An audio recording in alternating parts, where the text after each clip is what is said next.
listo. Comenzamos la clase del día de hoy, chiquillas, tengan todos ustedes muy buenas tardes. Bienvenidos nuevamente a las clases de lenguaje NEM, acá en Puntaje Nacional, junto con los chicos de la Universidad Católica Silva Enríquez. Espero que estén muy bien, ahí veo que hay gente en el chat, ¿cierto? Que estaba esperando la clase del día de hoy.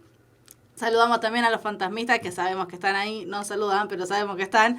Así que saludos para ustedes también. Y comenzamos esta clase, que tal como vieron, ¿cierto? En el título de la clase, será una clase bien entretenida, ¿cierto? Porque es una clase que podríamos decir más práctica de lo que generalmente son las clases de lenguaje, ¿cierto? En términos de que lo podemos aplicar mucho más porque hay gente que no le gusta leer, eso es indudable, ¿cierto? Hay personas que no les gusta leer, son raros, personas extrañas. Pero no, si hay gente que no le gusta leer.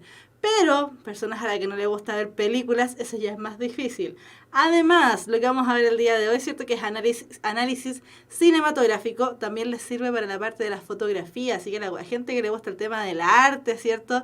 Del arte fotográfico, del cine, incluso del teatro, en algunos de los elementos que vamos a ver el día de hoy, va a servir harto para ir aplicando, ¿cierto? Y al final de la clase además vamos a ver cómo hacer críticas de cine, cómo se hacen las críticas de cine, porque generalmente es un recurso que se utiliza en el colegio y como ustedes saben, las clases de puntaje NEM son dedicadas especialmente a los chicos de cuarto medio, pero eso en ningún caso, eso lo hemos dicho siempre, en ningún caso eso quiere decir que no, ¿cierto? Que no sirvan para los que ya han salido del colegio, ni tampoco para aquellos que están en cursos más pequeñitos. Para todos sirven estas clases entonces de puntaje NEM. Comenzamos entonces la clase del día de hoy y tal como habíamos dicho, ¿cierto? Tal como estábamos anunciando y como es el título de la clase, como ustedes pueden ver ahí en sus dispositivos, la clase del día de hoy lo que vamos a hacer es comprender, analizar e interpretar obras cinematográficas que supongan un aporte relevante a la cultura, es decir, aquellas obras cinematográficas de cine, ahí va la cinematográfica, ¿cierto?, que sean importantes para nuestra cultura occidental, oriental, da lo mismo, que sean importantes para nosotros, básicamente. Entonces, comenzamos la clase mirando, ¿cierto? Y viendo aquí el origen del cine. El cine como medio artístico, el cine como medio de comunicación masiva, aparece en el año 1895, pero, oh sorpresa, no nace con las ganas de ser un arte, sino que nace a través de los experimentos que estaban realizando las personas de esta época, ¿cierto? Porque esta es una época de grandes inventos, de grandes avances tecnológicos. Por eso dice ahí que el cine es una técnica, es manifestación artística de expresión plástica y además, como vamos a ver más adelante, es parte de la gran industria del cine, del teatro, del arte en general, ¿cierto? Donde la secuencia de imágenes presentadas producen la sensación de movimiento, algo que hasta el año 1895 era totalmente impensable. O sea, hacer algo en movimiento, con suerte tenían fotografías, ¿cierto? Y de hecho, para hacer fotografías se tenían que quedar mucho tiempo en el mismo lugar, porque si no la fotografía salía mal y había que hacerla de nuevo y volver a juntar a toda esa gente otra vez. Es una lata. De hecho, por eso, cuando ustedes ven, por ejemplo, fotografías antiguas, como por ejemplo podría ser esta, ¿cierto?, las personas casi siempre salen súper serias, precisamente porque no se podían mover. A lo mejor eran súper simpáticos, a lo mejor eran, qué sé yo, muy risueños, pero no se podían reír porque tenían que estar mucho rato frente a la cámara para sacar una fotografía. Entonces, imagínense lo revolucionario que fue esta técnica, ¿cierto?, inventada por los caballeros que ven aquí, los hermanos Lumière. Al tener límites de edición el video, eso sí, ¿cierto? Al tener no mucho tiempo para grabar, porque todo esto queda registrado en una cinta cinematográfica, al no tener mucho tiempo entonces para grabar, la narración generalmente que está presentándose ahí se comprime por medio de empleo de medios técnicos, ¿cierto?, y estructurales, como por ejemplo a través del guión que se va alterando, las escenas, los planos, las secuencias, etc. De hecho, estos caballeros, como les decía, no eran cinematógrafos, ellos eran personas que les gustaba hacer experimentos con daguerrotipos, experimentos con elementos que tienen que ver precisamente con la impresión de fotografías. Y la mayoría de las personas de esta época estaban trabajando con temas eléctricos, precisamente porque también la luz eléctrica era algo relativamente nuevo. De hecho, aquí estamos hablando de la misma época época de Thomas Alva Edison, que es el inventor de la ampolleta, supuestamente. Siempre todo esto es supuestamente, porque uno estaba inventando una cosa acá y en otro lado estaba el otro también inventando algo bastante parecido. Entonces, los hermanos Lumière, como les decía, no eran personas que se pensaron alguna vez dedicarse al arte, pero su invento generó precisamente este medio, como le decíamos, ¿cierto? Que ha revolucionado sin duda la industria del espectáculo. Entonces, la primera grabación de cine que se hizo, entre comillas, ¿cierto? Es decir, la primera grabación de un elemento que se pudo mover, fue precisamente lo que estamos viendo ahí, ¿cierto? La salida de los obreros de la fábrica, que si lo ven, ¿cierto? No es una gran obra cinematográfica, al contrario, ellos pusieron su cámara ahí, justamente a la salida de una fábrica donde iban saliendo obreros y fueron grabando y filmando lo que iba ocurriendo a su alrededor. Ahora, también hay otra instancia, ¿cierto?, de grabación donde ocurrió esto que pueden ver en la segunda imagen, ¿cierto? Este video llamado Llegada del tren a la estación de la Ciutat, es decir, de la ciudad, fue precisamente también la primera transmisión de cine que se hizo, donde las personas no acostumbradas, por supuesto, a ver estas imágenes en movimiento pensaron que venía de verdad un tren y que se les acercaba y que los iba a matar porque los iba a atropellar. De hecho, esta imagen, por supuesto, no es la misma de aquella época porque no tenemos cómo saber si efectivamente las personas se alteraron de aquella manera como sale en la imagen. Esta es de otra película llamada Hugo, pero la verdad es que representa bastante bien los elementos que ocurrieron en esa época. Entonces, el cine, como les decía, un elemento que nace a fines del siglo XX, a fines del siglo XIX, bien a fines del siglo XIX, llegó a revolucionar absolutamente todo. De hecho, la invención que nosotros utilizamos mucho, que es, por ejemplo, la televisión, nace a partir precisamente gracias a los inventos de los hermanos Lumière, ¿cierto? Gracias a los inventos que se fueron acumulando a través del cine. Por lo tanto, el cine sin duda es un gran medio de comunicación masiva. Y para dejar aún más en claro, ¿cierto?, esta llegada del tren a la estación de la Ciutat, es decir, a la ciudad. No, eso lo vamos a ver después. Ya.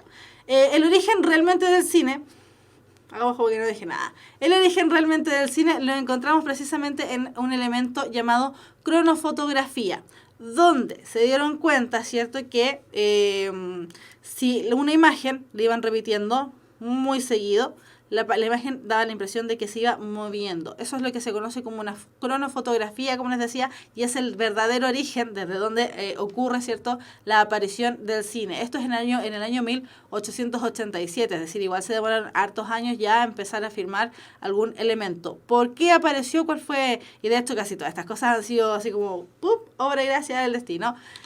¿Por qué ocurrió esto? Porque precisamente querían dilucidar si es que en algún momento los pies del caballo no tocaban el suelo cuando éste iba corriendo. Entonces, ¿qué optaron por hacer? Porque claramente el ojo humano como que se confunde un poco igual en este elemento, ¿cierto? ¿Qué optaron por hacer? Simplemente sacar hartas fotografías, hartas fotografías para ver si efectivamente en algún momento el caballo no tenía sus pies en la tierra. Y efectivamente esto es así. En algún momento el caballito no tiene los pies en la tierra, como pueden ver en la imagen 2, 3 y 4 ahí arriba, ¿cierto? Donde el caballito va corriendo y galopando. Entonces, en esta imagen ellos se dieron cuenta que si las juntaban todas y las movían todas muy rápido, aparecía movimiento. Y de ahí en adelante, lo demás ya es historia con lo que estuvimos viendo recientemente. Entonces, ahora sí que sí. La historia esta de de las personas que casi salen huyendo, ¿cierto?, cuando vieron que el tren supuestamente venía a atropellarlos, la recoge precisamente un autor que estuvimos viendo recientemente en las clases que estuvimos viendo de literatura contemporánea, que es el señor Gabriel García Márquez en el libro 100 años de soledad. Entonces, vamos a ver acá, ahí sí que sí. Ya, entonces, él un poco revive, ¿cierto?, lo que se conoce como la primera transmisión cinematográfica, a través de también la llegada del cine al pueblo de Macondo. El pueblo de Macondo era un pueblo que estaba muy alejado de absolutamente todo, por lo tanto no conocían el cine, pero para nada. Y al momento de llegar al cine, pasó algo similar a lo que nos cuenta la historia que pasó con la primera transmisión. Entonces, Gabriel García Márquez lo relata de esta manera en el libro 100 años de soledad. Dice: deslumbrada por tantas y tan maravillosas invenciones, la gente de Macondo no sabía por dónde empezar a asombrarse. Se trasnochaban contemplando las pálidas bombillas eléctricas alimentadas por la planta que llevó a Aureliano Triste en el segundo viaje del tren y a cuyo obsesionante tum-tum costó tiempo y trabajo acostumbrarse. Se indignaron con las imágenes vivas que el próspero comerciante don Bruno Crespi proyectaba en el teatro con taquillas de Boca de León, porque un personaje muerto y sepultado en una película y por cuya desgracia se derramaron lágrimas de aflicción, reapareció vivo y convertido en árabe en la película siguiente. El público, que pagaba 2 centavos para compartir las vicisitudes de los personajes, no pudo soportar aquella burla inaudita y rompió la silletería. El alcalde, a instancias de don Bruno Crespi, explicó mediante un bando que el cine era una máquina de ilusión que no merecía los desbordamientos pasionales del público. Ante la desalentadora explicación, muchos estimaron que habían sido víctimas de un nuevo y aparatoso asunto de gitanos, de modo que optaron por no volver a ir al cine, considerando que ya tenían bastante con sus propias penas para llorar por fingidas desventuras de seres imaginarios. Esto precisamente entonces es precisamente lo que ocasionó también en la época europea, por supuesto, porque esto ocurrió en Francia. En aquella época en Europa, ¿cierto? Más o menos ocurrió lo mismo con las personas que iban a presenciar entonces las primeras obras cinematográficas, donde se asombraban con lo que estaba ocurriendo, donde no entendían bien todavía tampoco lo que estaba ocurriendo, etcétera, etcétera. Y eso, que pensemos que el cine de esa época no era para nada tan evolucionado como lo tenemos ahora, ¿cierto? Con estas butacas de cine 4D, no sé cuánto, Full HD, donde nos tiran viento, nos tiran cosas, el asiento se mueve, y un largo, etcétera, de grandes adelantos que hemos tenido en términos de el cine. Entonces, si nos vamos al origen mismo de la historia del cine, nos vamos a encontrar, como ya habíamos mencionado, ¿cierto?, al tema de los hermanos Lumière, quienes hacían grabaciones, no podemos decir que hacían películas realmente como las conocemos al día de hoy, porque eran películas sin actores, eran películas además muy breves, como alcanzamos a ver en las imágenes anteriores, que si bien era un GIF, ¿cierto?, la película prácticamente no se movía. Tenían una ausencia total de montaje, es decir, aparecía el elemento que tenía que aparecer y fin, grababan en estado fijo, como igual como uno podría grabar, por ejemplo, con la cámara del celular sin moverla. Y como decíamos ahí, es la cámara fija. La primera película que sí se reconoce, en realidad, la primera película que sí se reconoce como una película real, es decir, como una película que tiene más características a la que encontramos actualmente, ¿cierto? Y que se reconoce además como la primera persona que creó una película, es Alice Guy. Alice Guy es la creadora de la primera película de cine narrativo que se llama El Hada de los Repollos. Y esta es una cosa bien interesante desde el punto de vista, como está tan en boga, ¿cierto?, el tema de la igualdad de género, porque precisamente, al contrario de como siempre ha ocurrido que los grandes inventos han sido hechos por hombres, en este caso nos encontramos ante precisamente una mujer. En este caso, entonces, Alice Guy, el video que vamos a ver es un video sumamente cortito, dura 1 minuto y es reconocida como la primera película que podríamos encontrar, ¿cierto?, donde ya aparece movimiento, donde aparece una técnica narrativa un poquitito más similar a la que encontramos el día de hoy, y que, si se fijan, está hecha solamente 1 año después de la invención, ¿cierto?, y las proyecciones de los hermanos Lumière. Entonces vamos a ver El Hada de los Repollos.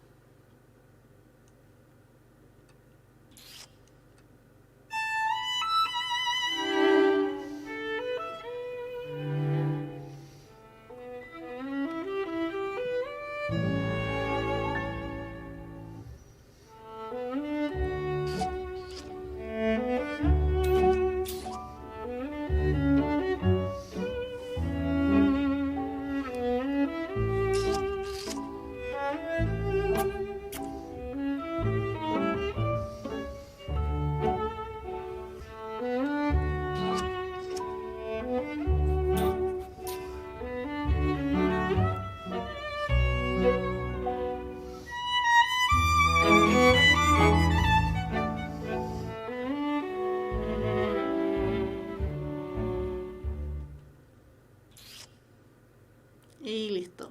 Esa era La Hada de los Repollos. Una hora, como pudieron ver, bien cortita, no era gran cosa tampoco, pero sí tiene una técnica narrativa interesante desde el punto de vista de que no es algo que haya aparecido antes con las películas de los hermanos Lumière, que si bien fue solamente un año antes, de todas maneras es un avance en términos de técnicas de narración. Teníamos entonces a esta mujer, ¿cierto?, que iba bailando y tirando besitos y siendo súper feliz, donde a su alrededor tenía una cosecha de repollos y dentro de los repollos sacaba bebés. La historia que se contaba, la clásica de dónde vienen los bebés y que nacían de repollos, esa historia es precisamente el hada de los repollos. Pero más adelante, y no muchos años después de la invención de Alice Guy, ¿cierto?, nos encontramos con otro autor que es Georges Méliès, que Georges Méliès desarrolló nuevas técnicas cinematográficas y fue aplicando técnicas de montajes teatrales a sus obras, como podemos ver, ¿cierto?, y se ha ido repitiendo constantemente en la imagen que tenemos acá. Él trabaja con muchas técnicas que claramente no se aprecian en la primera imagen, ¿cierto?, pero que sí ya da una sensación de profundidad, de movimiento mayor, por supuesto, una técnica narrativa, como decíamos, ¿cierto?, donde entonces ahora sí que sí ya nos encontramos ante lo que podría ser un cine mucho más actual. Por eso Georges Méliès es reconocido por ser el creador de técnicas nuevas en términos de cinematografía. Aplicó técnicas teatrales ante la cámara, como decíamos, y creó además los primeros efectos especiales y la ciencia ficción filmada. De hecho, esta imagen que estamos viendo aquí, que se está repitiendo constantemente, es llamada La llegada del hombre a la luna, donde tenemos ahí, ¿cierto?, esta supuesta nave espacial que llega ahí a un territorio, pero la nave espacial se le clavó en el ojo a la luna, ¿cierto? Vemos entonces el tema de la profundidad, como decíamos, aparece el tema del cohete, una cosa que para la época totalmente revolucionaria. Claramente son efectos especiales muy, muy rudimentarios, muy, muy básicos, pero para la época era algo muy nuevo. Entonces tenemos que considerarlo siempre desde la época en la que fue presentada. A continuación nos encontramos con lo que ocurre ya más conocido como Hollywood. En Hollywood nos encontramos entonces finalmente la meca, el gran ícono cinematográfico, la gran empresa, la gran industria que desarrolló el cine, en este caso en Estados Unidos, porque también nos vamos a ir hacia el cine del mundo europeo, que es lo que estamos viendo aquí, que se está sucediendo y que está muy relacionado además con los contenidos que vimos anteriormente en lenguaje y comunicación. Entonces, Hollywood, como decíamos, es la primera gran industria cinematográfica que podemos encontrar. Lo que hacían los hermanos Lumière, lo que hacía Alice, ¿cierto?, lo que hacía Georges Méliès, todos estos elementos tienen que ver con una técnica bastante más rudimentaria, una técnica que tiene que está mucho más ligado con el tema del cine-arte. Hollywood, al contrario, realizó una industria al respecto, ¿cierto? Generaron las tremendas ganancias en términos económicos a través de sus películas. Por lo tanto, esta industria, ¿cierto?, hollywoodense, sentada en Estados Unidos, en el sector de California, fue el gran boom del cine. No muchos años después, la verdad, del invento de los hermanos Lumière. Y como es ahí, promovió el Star System, es decir, la aparición de grandes estrellas cinematográficas a las que la gente adoraba, a las que la gente quería mirar siempre, a las que la gente andaba siguiendo por acá, por allá, y que eran grandes símbolos de muchísimas cosas. Después, además de Hollywood, ¿cierto?, tenemos en una línea bastante paralela, el cine mudo. La verdad es que durante los primeros 30 años al menos, el cine mudo fue el cine que precisamente estuvo a cargo de la empresa cinematográfica. ¿Por qué? Porque las técnicas de sonido aún no habían avanzado tan rápidamente como lo había hecho el tema del cine. Por eso, las proyecciones en las salas iban acompañadas de música tocada en vivo por una pequeña orquesta, también podría haber sido por un joven pianista que iba dando intención a las imágenes que se iban proyectando. Y además, y una cosa bien interesante, sobre todo para la época actual, era comentada por un explicador. ¿Por qué? Porque generalmente el cine mudo, que es, por ejemplo, lo que estamos viendo allá arriba. El cine mudo, ¿cierto?, que de todas maneras eso es el ejemplo de acá, pero nos sirve. El cine mudo tenía esta característica de que era mudo. Gran revelación, era mudo. Entonces, evidentemente, no había mayor sonido que la música misma. ¿Qué era lo que hacían entonces los directores de esta época? Ponían carteles con los diálogos. Sin embargo, el analfabetismo en esa época era bastante amplio. Por lo tanto, era más fácil que fuese una persona dentro de la sala de cine explicando qué era lo que iba ocurriendo en la imagen. Además, no solamente teníamos el tema del analfabetismo, sino que en muchos países teníamos también el tema de la inmigración. Pensemos que teníamos los primeros 30 años del siglo XX, donde nosotros ya estuvimos viendo que fue un siglo, los primeros 30 años fueron bastante controversiales, bastante movidos en términos de guerra, por lo tanto había migrantes por todas partes, y el explicador precisamente tenía la función de irle contando a estas personas que no siempre manejaban el idioma qué era lo que iba ocurriendo. Al alero y paralelo, en realidad paralelo a lo que estaba ocurriendo en Hollywood, tenemos también el cine mudo europeo, donde en Europa, por supuesto, la meca era el lugar de Francia, porque ya habíamos dicho, ¿cierto?, que los inventos de los hermanos Lumière nacieron en este lugar. Francia dominó la industria, antes de Hollywood, dominó la industria cinematográfica precisamente hasta la época de la Primera Guerra Mundial, donde evidentemente las fuerzas estaban puestas en otros lugares y se generó una decadencia del cine francés. Por lo tanto, quienes tomaron las riendas del cine fueron precisamente los ejemplos que tenemos acá y lo que vimos en clases, además, las vanguardias. Decíamos que las vanguardias eran multiartísticas, podríamos decir, ¿cierto? Eran vanguardias interdisciplinarias, donde mezclaban el cine, el arte, la música, la pintura, todo era una gran mezcolanza. Entonces, en el caso del cine, se tomaron características, ¿cierto? Y se tomaron muchas historias, por ejemplo, en el caso del expresionismo, donde estamos viendo la primera imagen allá, donde tenemos la imagen de el vampiro más famoso, que es Drácula, que de hecho es una película bastante conocida, no solamente por ser un ícono del cine mudo, sino que también por ser una de las grandes películas que quedó para la posteridad. Y en el caso de lo que estamos viendo acá, que se ha ido repitiendo constantemente, que es una imagen bien asquerosa, tenemos que decirlo, ¿cierto? Tenemos el ejemplo vivo del surrealismo. Recordemos, ¿cierto?, que el expresionismo, en el caso de Ría, trabajaba con el tema del grotesco, trabajaba con el tema de las imágenes que generalmente no queríamos ver y que incluso nos resultaban un poco violentas en términos de, no solamente de la imagen, sino que también de las temáticas. En el caso, ¿cierto?, del Conde Drácula, que véanlo, es bastante tétrico, bastante feo, ¿cierto? Fue muy bien caracterizado además, porque nos da la impresión de que podría ser incluso un vampiro real. Y en el caso, ¿cierto?, del surrealismo, recordar que tiene que ver con el tema de los sueños, con el tema de lo onírico. Y en este caso, ¿cierto?, el perro del ojo, perdón, el perro andaluz, el perro andaluz de Buñuel. Tenemos el caso aquí de también un ejemplo clásico y verdaderamente brillante en términos de lo que es el surrealismo cinematográfico, donde ya decíamos, ampliamente van trabajando con temas y con montajes y con elementos que uno a veces queda un poco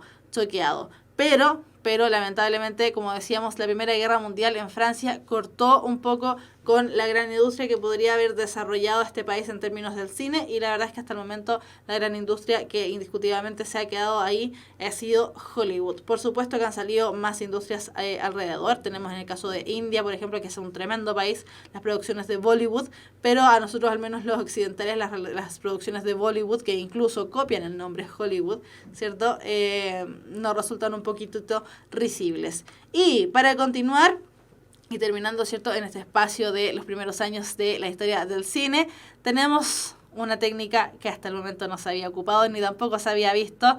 30 y algo años después de la invención del cine aparece el Technicolor. El uso del Technicolor o el Technicolor es un procedimiento que utiliza los colores tricomátricos, el verde, el rojo y el azul. Hasta antes de eso, como ustedes pudieron ver, ¿cierto?, teníamos solamente imágenes en blanco y negro. Solo y exclusivamente blanco y negro. En el año 1932 aparece el primer corto animado, porque esto es un cortometraje de Disney, además, una empresa también ultra requete contra conocida, donde se empiezan a utilizar los colores, como les decía. Entonces, ¿qué era lo que hacían? Iban mezclando los colores verde, rojo y azul para ir generando colores nuevos y poder también darle color y más vida a lo que estamos viendo, ¿cierto?, en las imágenes. Por ejemplo, uno de los primeros, no el primero, pero sí uno de los primeros largometrajes que aparece precisamente también utilizando esta técnica de darle color a las imágenes que estábamos acostumbrados a ver en blanco y negro, también del estudio Disney, que es la Blancanieves. Piense que la Blancanieves también es de estos años, muy cercano a estos años, y ha sobrevivido hasta el día de hoy como la primera gran película, no la primera, pero una de las primeras grandes películas en utilizar esta técnica. Es decir, no es menor lo que estamos revisando, ¿cierto?, en términos de impacto en la sociedad actual.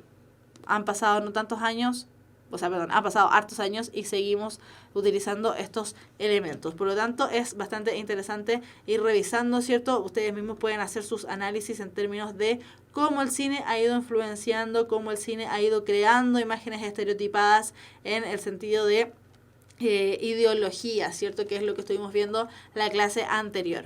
Entonces, ya decíamos, y lo dijimos al inicio de la clase, el cine utiliza varios lenguajes para comunicar el contenido que quiere transmitir. Y de hecho, por eso mismo es tan interesante y nos resulta a nosotros tan interesante y tan atractivo revisar estas imágenes en movimientos que se van presentando, ¿cierto? Precisamente porque utiliza el amplio abanico de lo que es el lenguaje humano. Partimos la primera clase de lenguaje NEM analizando elementos del lenguaje humano. Ahora lo vamos a revisar bien rapidito, ¿cierto?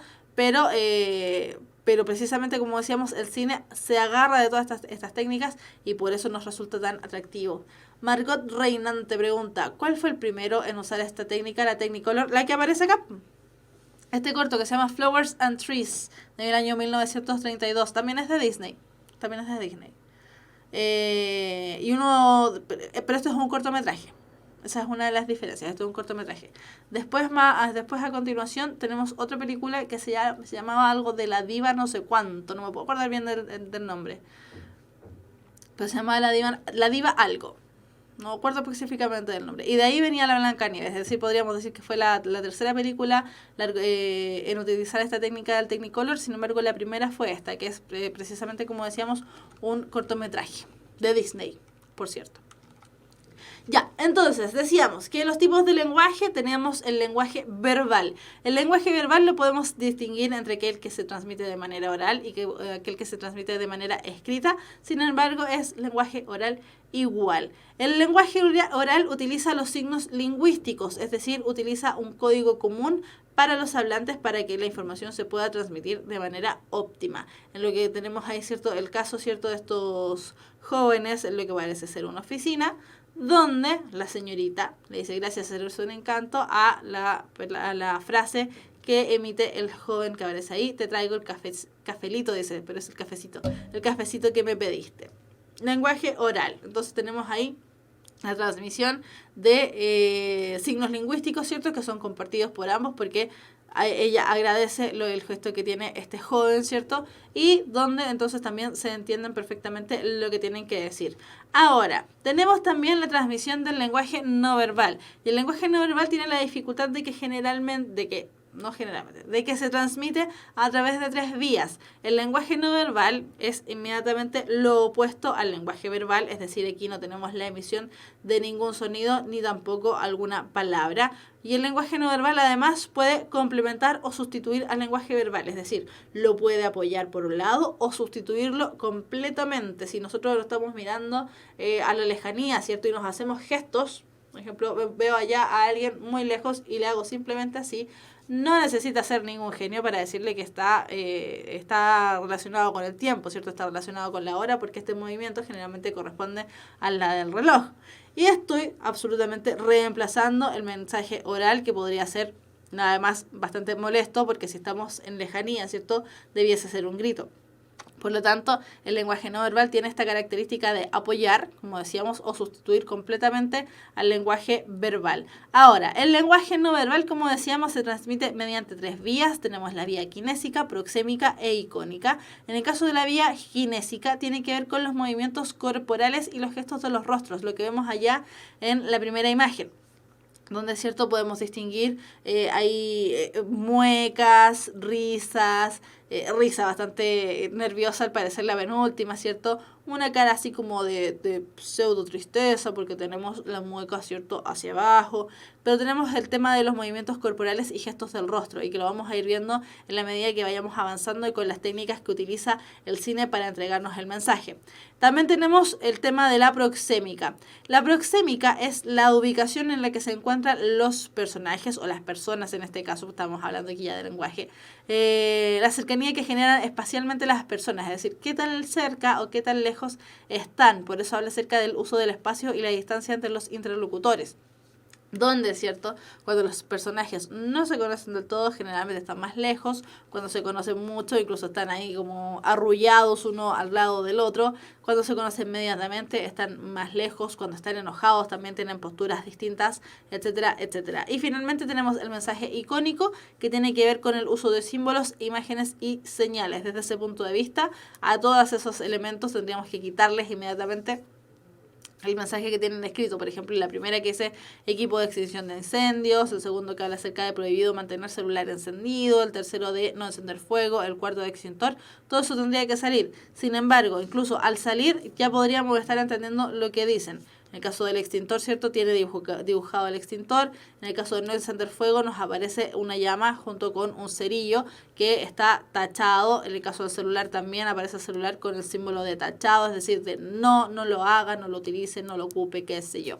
Así que este es uno de los siguientes lenguajes que utiliza el cine, ¿cierto? Y que nos llama poderosamente también la atención. Y finalmente tenemos el lenguaje paraverbal, donde el lenguaje paraverbal apoya absolutamente la entrega, la emisión de los mensajes orales, ya sean estos verbales, ya sean estos orales o escritos. ¿Por qué? Porque el mensaje paraverbal lo que nos permite conocer es precisamente la intención que tiene el hablante, pero en términos de lo implícito. Es decir, aquí tenemos que ir analizando, intuyendo un poco muchas veces lo que los personajes nos dicen. Por eso el lenguaje paraverbal se relaciona con los tonos de voz, las pausas, los ruidos, los énfasis, el uso del color, etcétera. Y por eso también fue tan importante la aparición del Technicolor en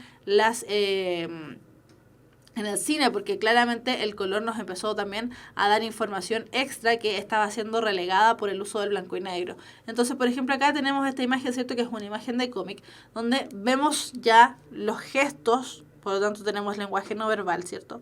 Vemos los gestos del personaje, vemos entrega de emisión oral, ¿cierto? Vemos entrega de emisiones escritas a través de los cuadros de diálogo, ¿cierto? Qué mal carácter tiene, no lo sabe usted bien, y las onomatopeyas correspondientes, porque está más encima al teléfono, ¿cierto? Y el lenguaje paraverbal. En este caso, el lenguaje paraverbal, al ser un texto escrito, está entregado a través precisamente de las onomatopeyas y de los cuadros de diálogo, específicamente, ¿cierto? En el caso de este primero, ¿cierto? Que tenemos el uso de la onomatopeya, como decíamos, que es lenguaje icónico, pero al estar representado a través de este globo, ¿cierto? Lleno de puntitas, ya sabemos que algo complejo está pasando ahí porque es pinchudo, ¿cierto? Es complejo de hablar. En el caso de él, no lo sabe usted bien, vemos que el globo está pespunteado, es decir, no aparece la línea continua.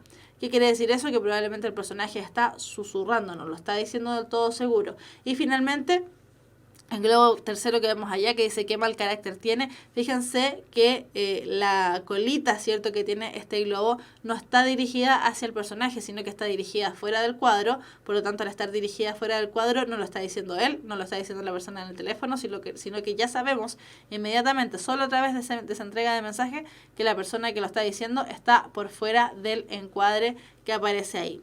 Ahora, no solamente podemos ver y podemos apreciar estos elementos en el cine, sino que también tenemos el análisis cinematográfico en términos del espacio, es decir, cómo las imágenes, cómo los personajes se nos van presentando para presentar precisamente, se nos van presentando para darnos a conocer, ahí mejor, para darnos a conocer las intenciones que tiene el director en términos de dónde está puesto el énfasis en cada una de las imágenes. Entonces, uno de los primeros recursos cinematográficos que vamos a revisar en términos de espacio es el encuadre. El encuadre, que también se utiliza en fotografía, por eso les decía, esto les sirve no solamente para cine, sino que para foto. es la parte de realidad que vemos a través del visor de la cámara y que determina aquello que posteriormente verá el espectador. Entonces, en el caso de la primera imagen, ¿cierto? Acá tenemos a este muchacho o muchacha, no se sabe, no lo alcanzamos a ver, que está realizando un encuadre con sus manos, ¿cierto? Que está diciendo, bueno, esta imagen, la que puede ver a través de sus ojos en este sector, es la que iría en la foto fuera de lo otro que está aquí. Lo mismo ocurre en la siguiente foto, ¿cierto? Donde tenemos aquí el encuadre hecho y todo lo demás que está fuera del recuadro amarillo vendría siendo lo que está fuera de encuadre. ¿Para qué se utiliza esta técnica o este recurso, ¿cierto?, del encuadre? Precisamente con la finalidad de transformar la realidad cotidiana en un hecho cinematográfico. Es decir, todo esto que transcurre aquí vendría siendo parte del universo cinematográfico por fuera de lo que está ocurriendo aquí. Y esto lo utilizan muchísimo los fotógrafos cuando quieren retratar alguna realidad en específico o en especial.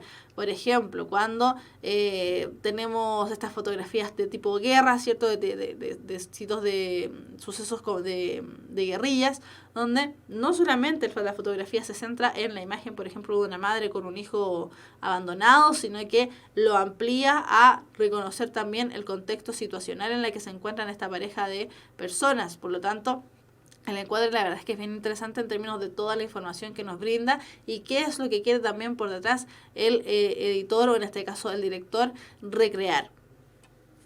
Ahora, los encuadres también se van triangulando en la medida de la necesidad que vaya teniendo el director de presentar la obra. Por eso tenemos el ángulo del encuadre que vendría siendo el punto es el punto y la dirección en que colocamos la cámara respecto de la persona o el objeto filmado, es decir, desde dónde está. Según la altura o la dirección característica del encuadre, diferenciaremos entre varios ángulos de este mismo. Los vamos a ver inmediatamente, pero Edurne en Antaine Paz Navarrete, es una pregunta bien interesante. Profe, ¿esto aplica para la publicidad? Sí, también aplica para publicidad. Recordemos que, de hecho, las publicidades de más o menos de la época de los 80, 90 trabajaban hartas técnicas cinematográficas. De hecho, acá en Chile, Silvio Cayosi dirigió más de alguna publicidad. Así que sí, también aplica para publicidad. Ya, entonces, como decíamos, dependiendo del ángulo de encuadre, ¿cierto? Dependiendo del lugar donde se enfrente o se coloque la cámara, es la intencionalidad que el director va a irle poniendo a la imagen que nosotros vamos a ir recibiendo como espectadores.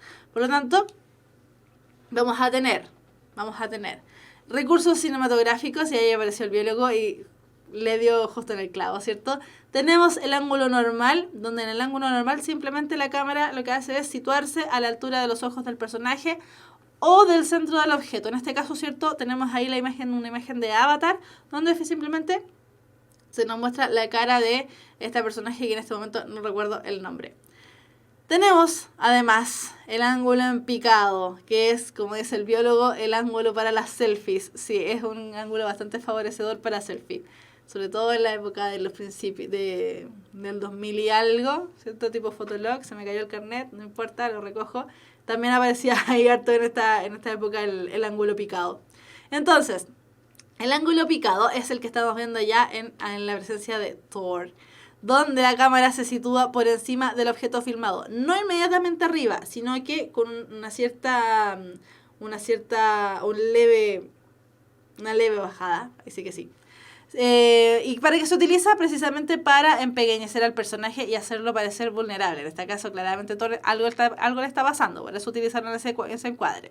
También se usa para dar una perspectiva amplia de un gran decorado con un ángulo normal. No se podría apreciar. Por ejemplo, en este caso, además, no solamente estamos apreciando a Thor, que algo le pasó, no sabemos qué, pero algo le ocurrió porque lo están mostrando en picado, sino que además estamos viendo el lugar, ¿cierto?, donde él se sitúa, que en este caso, con un ángulo normal, no podríamos haber apreciado, por ejemplo, las líneas que hay en el suelo de donde él se encuentra de pie. Por lo tanto, tenemos ahí también un recurso bastante interesante a la época de analizar por qué el personaje está de esta manera.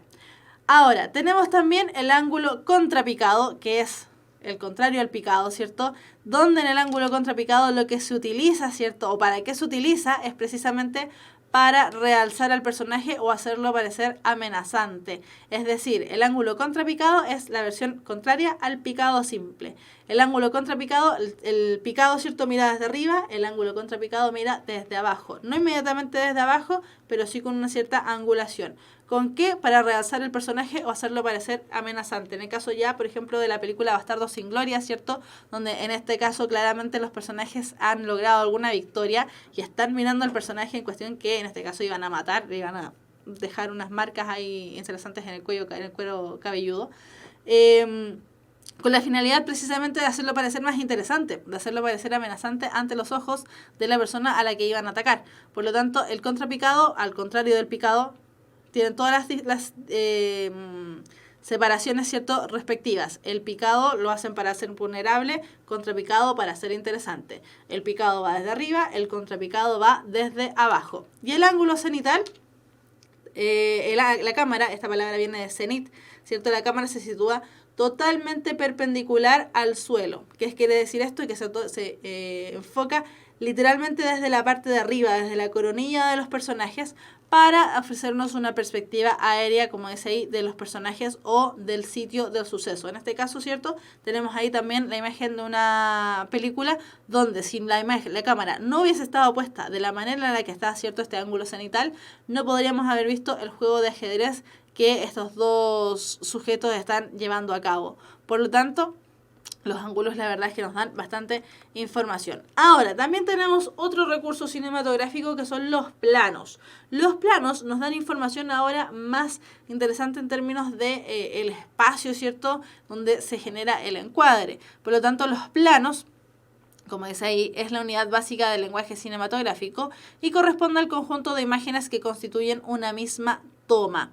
Según la apertura del encuadre, vamos a diferenciar entre varios tipos de plano y el primero que vamos a revisar es el plano general, donde ustedes inmediatamente el nombre lo dice, es general. Hace un amplio paneo, ¿cierto?, en torno a lo que está ocurriendo. En este caso, por ejemplo, tenemos una ciudad costera con amplios edificios y podemos ver todo más o menos lo que va ocurriendo ahí.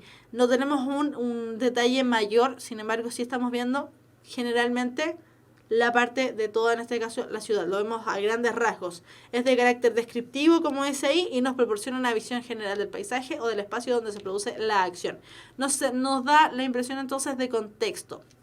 Series como, por ejemplo, CSI generalmente parten con este tipo de plano precisamente para darnos a conocer el contexto, porque tenemos CSI Miami, CSI Nueva York, CSI no sé cuánto, donde en cada uno de ellos se van centrando en las ciudades en las que se encuentra ordenada, ¿cierto?, la historia de la serie.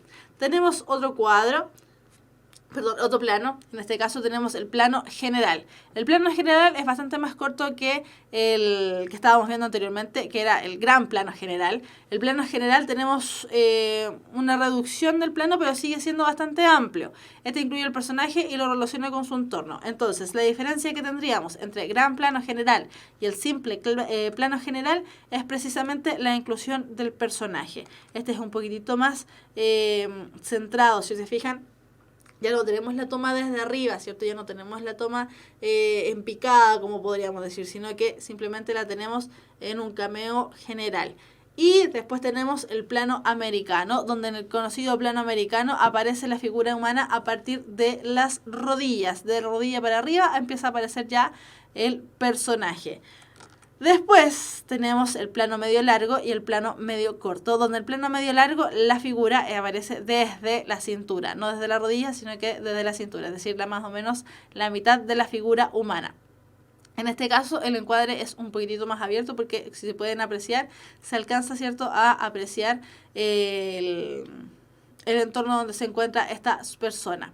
Después tenemos el plano medio corto, donde seguimos viendo solamente una mitad del cuerpo humano, pero ya no solamente la mitad real, sino que la mitad de la mitad, porque el plano medio corto es la relación de aspecto bastante similar al del medio largo, pero el encuadre es un poquitito más cerrado, ¿cierto? Podríamos hablar más o menos desde el pecho hacia arriba, que es más o menos la que estamos, por ejemplo, utilizando acá en la imagen, del pecho más o menos hacia arriba. Después tenemos el primer plano y el primerísimo primer plano, que ambos están centrados solamente en la figura humana, en el rostro generalmente, lo que se conoce también como el close-up. nombres gringos que no nos sirven de mucho, porque en realidad el final es lo mismo. El primer plano y el primerísimo primer plano, estos, como les decía, están centrados en el rostro humano y sirven para captar precisamente las expresiones faciales, por la que podríamos decir que son planos bastante más expresivos que los demás, porque podemos apreciar, como dice ahí, los gestos, ¿cierto? Podemos apreciar, por ejemplo, aún mejor el lenguaje no verbal, los gestos, las actitudes que está tomando el personaje en cuestión.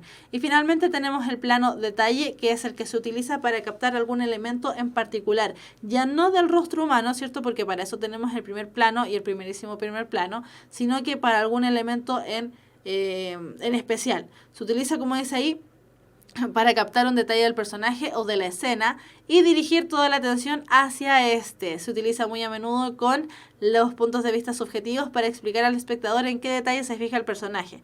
Por ejemplo, este tipo de plano de detalle lo utiliza mucho en las películas de Sherlock Holmes, cuando él va mirando, ¿cierto? Muy exhaustivamente algún elemento en particular que le hace llamar la atención y empezar a generar las conjeturas que va sacando el personaje. Por lo tanto, el plano de detalle, al contrario del primer plano y el primerísimo primer plano, lo que hace es centrarse en cualquier otro elemento de la figura humana, pero que no sea el rostro, básicamente. Ya, y en términos de tiempo también es una manera de analizar, ¿cierto?, el lenguaje cinematográfico. Y acá nos vamos a centrar y nos vamos a dar cuenta de cómo muchas veces hemos sido brutalmente mentidos. Nos han mentido muchas veces, ¿cierto?, en términos de cómo los montajes, en términos de cómo la historia se va desarrollando a lo largo de los distintos planos. En este caso tenemos el uso del recurso cinematográfico del montaje, donde estamos encontrando la unión de distintos trozos de película para crear una cinta final. Es la manipulación grosera, entre comillas, ¿cierto? Es la manipulación grosera, entre comillas, que realiza el director y los editores, ¿cierto?, de las películas para irnos dando a conocer qué es lo que va ocurriendo. Es precisamente por eso que decíamos, ¿cierto?, que la gracia que tiene el cine, al contrario de los libros, por poner un ejemplo, ¿cierto?, es que los cines están limitados en términos de cinta. Por lo tanto, van montando una imagen tras la otra para nosotros darnos a conocer el mensaje final. La gracia del montaje entonces es que escoge, ordena y une una selección de los planos a registrar según una idea y una dinámica determinada, a partir del guión, la idea del director y el aporte del montador, la persona que está encargado entonces del montaje cinematográfico. Ahora, tenemos un elemento bien interesante, por eso les decía, hemos sido brutalmente engañados un montón de veces, que es el efecto Kuleshov. El efecto Kuleshov es un fenómeno de montaje cinematográfico que lleva este nombre precisamente por la persona que se dio cuenta de que era lo que estaba ocurriendo, que era el cineasta ruso Lev Kuleshov, que realizó durante los años 20. Este sujeto, ¿cierto?, hizo un experimento y mostró a una audiencia, como dice ahí, una secuencia en la que se intercala exactamente la misma toma del actor. No la cambia, es una sola toma del actor, con las de un plato de sopa, con las de un ataúd y con las de una niña jugando. La misma imagen, exactamente la misma imagen, no la cambió. Grabó a este personaje haciendo una pequeña mueca y fin. Y esa imagen la unió entonces, como dice ahí, al plato de sopa, al ataúd y a la niña. La audiencia, las personas que estuvieron presenciando este fenómeno, cambió, o sintieron ellos que cambió la imagen, ¿cierto?, con cada secuencia. Con esto comprobó finalmente entonces la importancia del montaje, donde tiene una gran influencia, ¿cierto? Tiene una gran influencia en la comprensión semántica de lo que aparece en una escena, es decir, nos cambia inmediatamente las perspectivas. En el caso del plato de sopa, ¿cierto?, él le dio la impresión, a las personas les dio la impresión que él sonreía un poco. En el caso del ataúd, le dio la impresión incluso de que estaba haciendo una mueca como de tristeza, cuando era exactamente la misma toma. En el caso de la niña jugando, nuevamente vio una pequeña sonrisa. Presentando como que le gustaba ver a la niña jugando en cuestión. Entonces, vamos a ver un pequeño videito, ¿cierto?, donde también aparece ejemplificado este efecto, donde aparece claramente y groseramente como muchas veces nos van dando mentiras en torno al cine.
esto. Si se dieron cuenta, la misma grabación, la misma, no cambió en absolutamente nada. Lo que cambiaba era la escena siguiente, donde este muchacho, ¿cierto?, que estaba, aparece ahí sufriendo, desesperadamente sufriendo.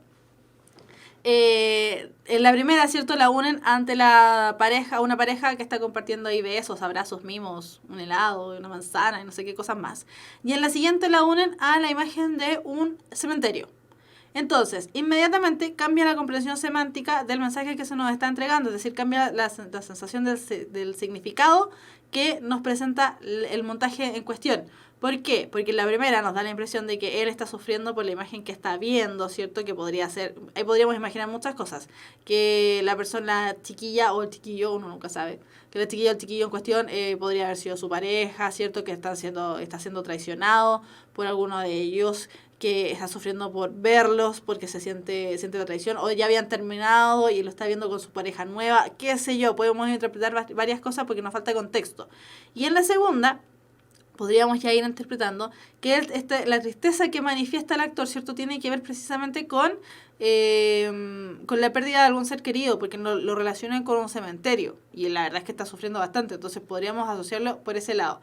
Pero entonces, este efecto precisamente nos presenta cómo el montaje nos va cambiando el significado de lo que vayamos entendiendo. De hecho, por eso mismo, muchas técnicas de tipo policial, ¿cierto? Estas técnicas que tienen que ver muchas veces también con conspiraciones de las que habla la gente, muchas veces dicen que las cosas son montajes, porque ponen imágenes ahí para dar impresión, para dar a creer cosas que la verdad es que no están ahí, que es precisamente lo que se comprobó en los años 20, lo que comprobó en los años 20 este cineasta ruso. Entonces, no, ya no, eso ya lo vimos. Entonces, tenemos... Y vamos a ir terminando, ¿cierto?, estos elementos del cine, precisamente con los géneros cinematográficos. Generalmente se habla de que el cine las obras cinematográficas se pueden ir caracterizando según los temas o los tópicos que ésta vaya hablando. Por eso, cuando hablamos de género, estamos hablando de una noción de categorías o clases en las que diversos objetos pueden clasificarse por sus características comunes. Es así como si bien la intención o el diálogo o la historia de las películas, ¿cierto?, cambian, evidentemente son distintas porque no habría ni una gracia ver la misma película repetida un montón de veces. Si bien la intención cambia, ¿cierto?, se van a ir agrupando bajo la temática principal que presenten. Por eso, y por eso mismo, al masificarse el cine, los productores y los directores vieron que el conjunto de películas iba adquiriendo tendencias específicas. Y las tendencias que podemos revisar, y que de hecho si ustedes se fijan y han buscado alguna vez en alguna página de cine para buscar alguna película, generalmente se clasifican precisamente en géneros. Es así como tenemos los géneros de comedia, que está totalmente asociado a el género dramático, ¿cierto? La presión que nos presenta el género dramático, donde en la comedia se ríe básicamente de situaciones absurdas del ser humano. El western, que es el cine del oeste, donde nos cuentan la historia de los vaqueros y que fue sumamente popular por ahí por los años 40. El cine negro, donde no es que sea cine negro de que sea blanco y negro, ni tampoco de que actúen personas de raza negra, sino que es un cine mordaz que generalmente se ríe de elementos de los que no debiésemos reírnos, o que las temáticas son bastante cruentas, ¿cierto? Y no lo tratan de una manera muy... ¿cómo podríamos decirlo? De una manera más sencilla. No, lo tratan ahí bastante cruento. El cine musical, donde tenemos uno de los grandes películas de cine musical, está en... se me olvidó el nombre ahora. Pero está en esta película de La novicia rebelde, ahí me acordé. Donde a través de las canciones nos van narrando las historias que van ocurriendo, ¿cierto? Por ejemplo, en el cine hace poquito estaba Mamma Mía, que si viene de un musical de Broadway, llegó al cine y así sucesivamente. El cine de terror, que tiene que ver precisamente con generarnos un alto impacto adrenalínico, donde nos vamos asustando con las cosas que ocurren. El cine de ciencia ficción, que utiliza precisamente mecanismos y habla acerca de mundos inimaginables, mundos que la verdad es que a nosotros nos cuesta creer que podrían ocurrir, pero en el cine de ciencia ficción por supuesto que ocurren. El melodrama, que tiene que ver precisamente una mezcla ahí entre la comedia y la tragedia. Cuando hablamos de melodrama estamos hablando precisamente de este mezcolanza que se genera entre la risa y el llanto.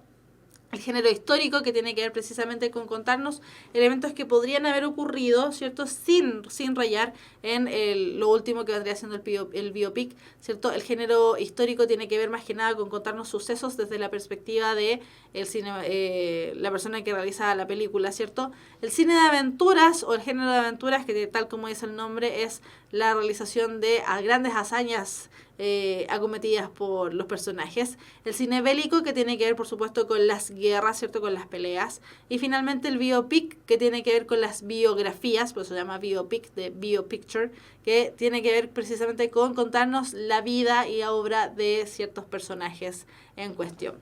Entonces, como decíamos, esta ya es la última parte donde estaríamos viendo algo relativo exclusivamente al cine. Y ahora ya nos vamos a cómo hacer una crítica de cine. Dijimos que íbamos a concluir precisamente la clase presentando cómo podríamos trabajar una crítica de cine. ¿Por qué? Porque este tipo de preguntas, este tipo de trabajos se hacen en el colegio, lo utilizan harto los profesores, ¿cierto?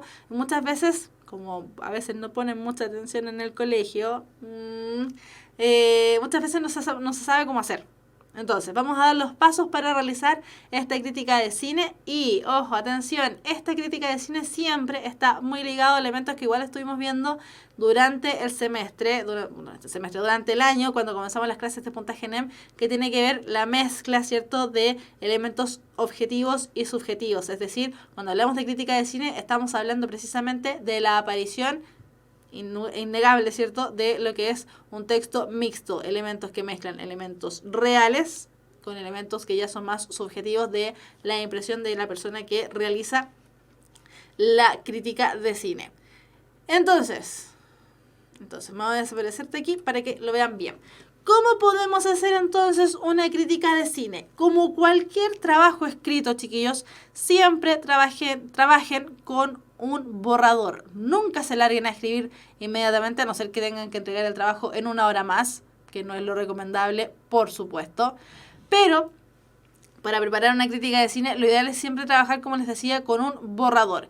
Y en este borrador ir incluyendo precisamente los aspectos que aparecen acá. Primero, la sinopsis. La sinopsis de la película en cuestión, ¿cierto?, es la presentación cronológica de los acontecimientos sin develar la trama. Tenemos que pensar siempre que la crítica de cine, cuando se hace crítica de cine, se está haciendo en función de invitar o desestimar la invitación a ver una película. Por lo tanto, siempre se presenta más o menos de qué se trata la película. Después tenemos información básica de la película, es decir, elementos que son totalmente comprobables. ¿Quién es el director? ¿Qué otras películas ha hecho este director? El género de la película y tema que trata, el público al que se dirige, cuánto dura, quiénes son los actores, cómo fue compuesta la banda sonora, entre otras. Básicamente, aquí vemos los premios Oscar, ¿cierto? Esos premios que le interesan a todo el mundo ver quién fue el mejor actor de la película no sé cuánto, quién ganó la banda sonora, etcétera, etcétera. También tenemos que analizar el tema del guión, porque el guión es la base de la película. ¿Por qué?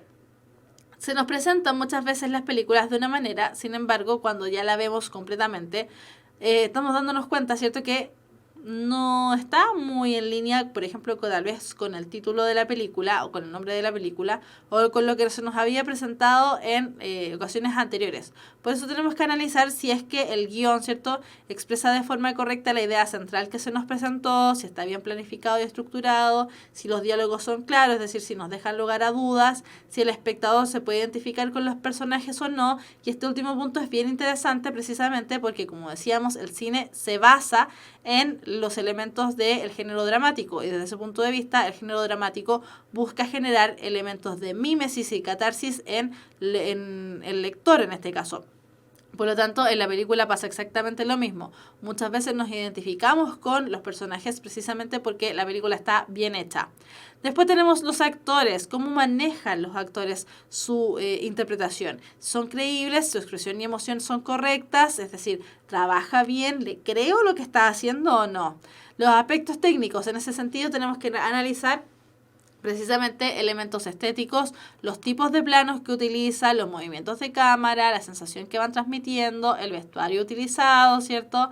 El decorado también que utilizan las obras, etcétera, etcétera. Y para ir concluyendo, en términos de todos aquellos elementos que son completamente objetivos, es decir, que los puedo corroborar, ¿cierto? Está la música. Si es que la música utilizada apoya o no la entrega del mensaje. Por ejemplo, hace un ratito vimos, ¿cierto?, este joven que estaba llorando. Si le ponemos música de circo, inmediatamente la imagen pierde un poco el sentido, ¿cierto? Ya deja de ser incluso triste, porque uno podía ver o sentir un poco la tristeza que sentía este joven actor. Al momento ya de ponerle una música que es inadecuada, inmediatamente el sentido se pierde completamente. Por lo tanto, la música es bien importante. Y para ir concluyendo, ¿cierto?, esta crítica de cine, tenemos que considerar que precisamente la conclusión es la que forma parte del mundo subjetivo. ¿Por qué? Porque aunque la crítica de cine presente un trasfondo subjetivo, se debe concluir siempre con un resumen del contenido bajo en este caso, bajo el punto de ustedes, jóvenes estudiantes, ¿cierto?, vista personal. ¿Por qué? Porque ya presentaron todos los elementos objetivos que podían presentar. Ahora ya viene su opinión en torno a lo que expresaron anteriormente. Entonces, para que quede más claro aún, vamos a ver el tráiler de una película que es una peliculaza, que es El Club de la Pelea. Y no vamos a decir nada más porque no se habla del Club de la Pelea. Ya, vamos a ver entonces el tráiler de esta película.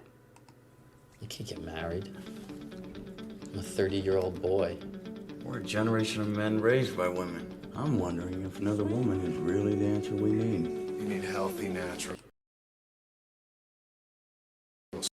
sleep. Come on, I'm in pain. Swing by First Methodist Tuesday nights. See the guys with testicular cancer. That's pain. I always wanted 3 kids. 2 boys and a girl.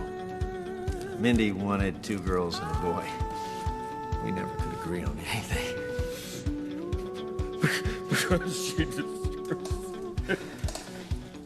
And she ruined everything. This is cancer, right? This is how I met Marla Singer. We need to talk. This is important, okay? These are my groups. I've been coming here for over a year. You're a faker. You're not dying. I saw you had tuberculosis. I saw you had testicular cancer. I saw you practicing this. Practicing what? Telling me off. Is it going as well as you hoped? Why do you do it? I don't know.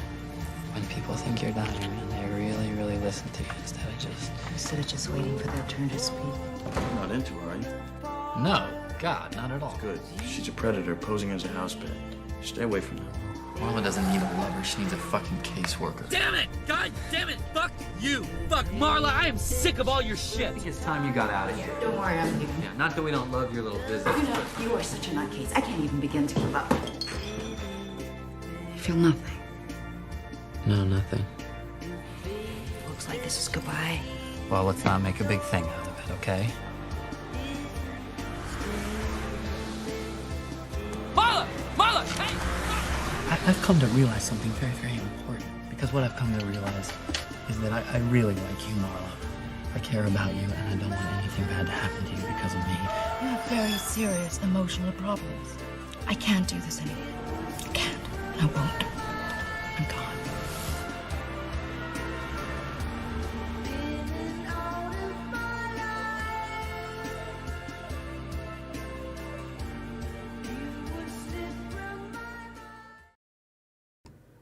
Ya, eso era mímica. A ojo que no pasó nada. Ya, como les decía. Rip micro. Sí, murió. No, ahora apareció. Ya, entonces, como les decía. Lo que les decía cuando no estaba el audio. ¿Vieron pelea en alguna parte? Porque la película se llama El Club de la Pelea. ¿Vieron pelea en alguna parte? No. ¿Por qué no? Porque no se habla del Club de la Pelea. La máxima pelea que estamos viendo ahí es la del personaje de Edward Norton, que no me acuerdo cómo se llama, junto con Marla. Fin. Esa es toda la pelea que hay. ¿Por qué? Porque no se habla del Club de la Pelea. Vean la película, porque es buenísima. De hecho, recuerden, ¿cierto?, que estamos viendo una clase que habla acerca de grandes obras cinematográficas que son una puerta a la cultura. Uno dice, bueno, una película así como la están mostrando en el tráiler, no tiene un gran aporte a la cultura. Si la típica pelea entre una pareja. Vean la película. Entonces, vamos a revisar precisamente, no sé, ya lo vimos, una crítica que se le hace a la película y que está precisamente ordenada aproximadamente de la misma manera donde estuvimos revisando recientemente cómo hacer una crítica de cine. Entonces, dice que la dirección fue hecha por David Fincher, que los intérpretes son Edward Norton, Brad Pitt, Helena Bonham Carter y Meatloaf. Es una película que está basada en una novela de Chuck Palahniuk, que es El Club de la Lucha, que es de editorial de bolsillo, y el guión fue realizado por James Ulls, que es de Jumper y Sweet Talk. La sinopsis dice, el resumen: un perito de una empresa de automóviles, Edward Norton, supera su insomnio acudiendo a grupos de autoayuda, lo que íbamos viendo, ¿cierto? En uno de ellos conoce a Marla Singer, en el que es interpretada por Helena Bonham Carter. Más tarde se encuentra en un avión con Tyler Durden, que es Brad Pitt, que lo alcanzaron a ver por ahí, que con suerte aparecía porque aparecía muy poquito. Vendedor de jabones con el que crea un grupo de pelea llamado el Club de la Lucha o el Club de la Pelea. Bien, fin, sinopsis. Fue bien breve, no revela absolutamente nada. ¿Qué crítica se le puede hacer a esta película? Ruby, vamos a llamarle simplemente Ruby. Dice, él que aprendió a hacer explosivos con la película. Ya. La crítica que se le puede hacer a esta película dice, David Fincher, es decir, el director, ¿cierto?, adaptó una novela de Chuck Palahniuk en esta película que se inicia como sátira social y sin perder rasgos satíricos y trazos de humor negro. Se desarrolla como un drama psicopático urbano con crisis existencial. La acción es narrada en primera persona por su protagonista en un absorbente proceso de catarsis, nihilismo y masoquismo escapista que conduce su vida hasta la autodestrucción y la alucinación. La continua y confesional voz en off nos acerca de forma íntima a sus reflexiones, que de hecho era lo que podíamos ir viendo también en el tráiler. Crea el film con una compleja abstracción violenta de lucha contra un sistema de etiquetas y rutina de consumo y apariencia. Los diálogos son afilados, las interpretaciones notables y visualmente el film posee estilo sin sacrificar la narración. Le sobra demagogia en planteamientos superficiales de costumbres y organización en un espacio postmoderno, pero resulta convincente en acelerar el retrato de un alienado que busca liberar angustias y en la advertencia sobre evitar el descontento social. Caldo de cultivo para extremismo configurado aquí como un peligroso método de terror de carácter fascista. Jack, Edward Norton, es un personaje insomne y desesperado por escapar de su fatal y aburrida vida. En un viaje en avión conoce a Tyler Durden, que es Brad Pitt, un carismático vendedor de jabón con una filosofía muy particular. Tyler cree que el perfeccionismo es para los débiles y que es la destrucción de uno mismo lo que realmente hace que la vida merezca la pena. Jack y Tyler forman un club de lucha secreto que se convierte en un éxito arrollador. Dicen que una muy buena película es aquella que provoca reacción al espectador, aquella ante la que uno no puede mantenerse impasible, y en este caso es el segundo film que de este director rompe moldes, es David Fincher, una película basada en una novela de Chuck Palahniuk y que, según este escritor, tiene una base real, aunque cueste creerlo. Fíjense entonces cómo nuevamente vuelve a tomar elementos que ya había comentado anteriormente en la ficha de la película, ¿cierto? Que David Fincher, por ejemplo, aquí nos dice que es su segunda película, que fue nuevamente lo vuelve a retomar, que está basada en la película en el libro de Chuck Palahniuk y que tiene una comentario del mismo autor, ¿cierto? Que tiene supuestamente una base real. Desde el primer minuto, o más, desde la primera imagen, la acción frenética de esta cinta, con sus ambientes underground y sus personajes irrepetibles, te atrapa y te mantiene en tensión, creando en el espectador cierta sensación de confusión e irrealidad y manteniendo oculto hasta el fin un desenlace absolutamente inesperado. ¡Chan! No lo dijo, pero ya nos está indicando cuál es la gracia también de la película. Con un guión original, sorprendente e inclasificable, el Club de la Lucha, o el Club de la Pelea, el Club de la Lucha es la que le dieron los españoles, constituye un cruce inédito entre el cine negro y la videocreación experimental. Por eso te decía, el cine negro, ¿cierto? No es que actúen personas de raza negra, y tampoco es blanco y negro, sino que tiene que ver con cómo trata los temas. Además, cabe destacar la magnífica interpretación de los dos protagonistas y muy especialmente de un Edward Norton que borda su papel como siempre, haciendo verosímil lo imposible, consiguiendo incluso que el espectador, especialmente en el caso del público masculino, se identifique con un sujeto cuya vida no tiene nada de corriente. En resumen, una magnífica película para mentes abiertas y sin prejuicios que, aunque no llega a la perfección de Seven, que vendría siendo la primera película, ¿cierto?, de David Fincher, es sin duda alguna uno de estos films irrepetibles que todo aficionado al séptimo arte debería ver al menos una vez, aunque sea para criticarlo. Vean El Club de la Pelea, búsquenla, está en Netflix. Y si no, está en cualquier portal. Véanla, porque es buenísima. Ya, con eso entonces estaríamos terminando la clase del día de hoy, ¿cierto? Quedaron sentadas las bases para saber cómo hacer una crítica de cine. ¿Por qué? Porque es un trabajo que generalmente piden en los colegios. Ya. Preguntas, consultas de la clase de elementos del lenguaje que puedan tener alguna duda, si es que tienen prueba, por ejemplo, mañana tal vez, sobre todo cuarto medio, que ya está empezando a salir. Este ya es el último mes de cuarto medio para los que están aún en el colegio. El biólogo dice, y la de cine arte blanco y negro de los años 60 europeas, toda una experiencia. Sí, la verdad es que el cine blanco y negro europeo, sobre todo como dices tú, de los años 60, trabaja harto el tema del cine arte. El cine europeo se ha clasificado más que nada como cine arte, precisamente porque el cine hollywoodense trabaja el tema más que nada de la industria, ¿cierto? Y de la inclusión del tema exclusivamente monetario. El biólogo dice que es muy ruda la película. Sí lo es, pero es muy buena. Muy buena en términos argumentales, es buenísima. Ya, preguntas, dudas, consultas, algo con respecto a la clase, con respecto al lenguaje. Ya, considerando entonces que son clases para cuarto medio, recordando, ¿cierto? Estas no son clases PSU, son clases de contenido de cuarto medio. Chiquillos, comenzaron las postulaciones a las becas y créditos universitarios. Ya empezaron las inscripciones, así que métanse a la página fuas.cl o beneficiosestudiantiles.cl y ahí aparece toda la información y aparecen también los elementos del FUAS que ya tienen que empezar, ¿cierto?, a llenar. Cualquier duda, cualquier consulta que tengan al respecto, en la misma página aparecen los teléfonos a los cuales acudir, que es los teléfonos de la Comisión Ingresa, que es la comisión que está encargada del tema de becas y créditos, y además aparecen los teléfonos del Mineduc en una mesa de ayuda constante de lunes a viernes en un horario bastante adecuado como para llamar. Ya, ¿alguna pregunta? Juan Pérez dice que llegó atrasado. Pucha, Juan Pérez, no se preocupe. Recuerde que pueden ver las clases de Puntaje NEM en el portal de YouTube de Puntaje Nacional. La pueden revisar ahí 48 horas hábiles después de haber sido emitida la clase. Dudas, consultas, al parecer no hay, entonces vamos terminando la clase del día de hoy. Chiquillos, chiquillas, que tengan una muy linda jornada, el resto que queda, ¿cierto? Y una muy linda semana en lo que va quedando también, porque es miércoles, ya estamos a mitad de semana, no nos queda nada para salir ya a descansar el finde. Chiquillos, que estén muy bien. Vean las películas que hemos recomendado en las últimas 3 clases, al menos hemos estado recomendando películas. Chiquillos, que estén muy bien, cuídense mucho. Chao, chao.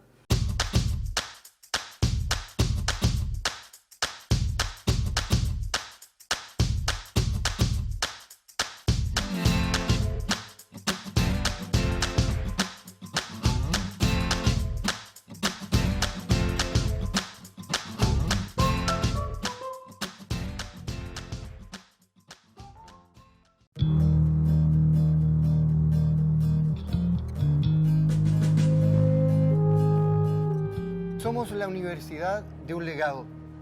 El cardenal Silva Enríquez nos desafía permanentemente a cada uno de nosotros a trabajar por las necesidades concretas de nuestra sociedad. En esta universidad el modelo de formación tiene un sello distintivo. Nosotros queremos formar buenos profesionales, pero también ciudadanos responsables y comprometidos con la sociedad. Nuestra universidad, a lo largo de su historia, ha mantenido un permanente compromiso con la calidad. Somos una institución privada, sin fines de lucro, heredera de un legado valórico que nos obliga a estar atentos a los desafíos de las personas y la sociedad. Nuestra universidad, desde su origen, está vinculada a temas públicos. Ganan los estudiantes y sus familias porque concretan sus proyectos de vida. Gana la universidad porque acoge a buenos alumnos y gana el país porque recibirá mejores profesionales. Ven a vivir la experiencia de un proyecto educativo comprometido con la sociedad. Por eso te invito a conocernos y a formar parte de nuestra comunidad universitaria. Un proyecto solidario e inclusivo. Con el legado del cardenal Silva Enríquez y su sueño de Chile. ¡Ven a la Católica Silva Enríquez!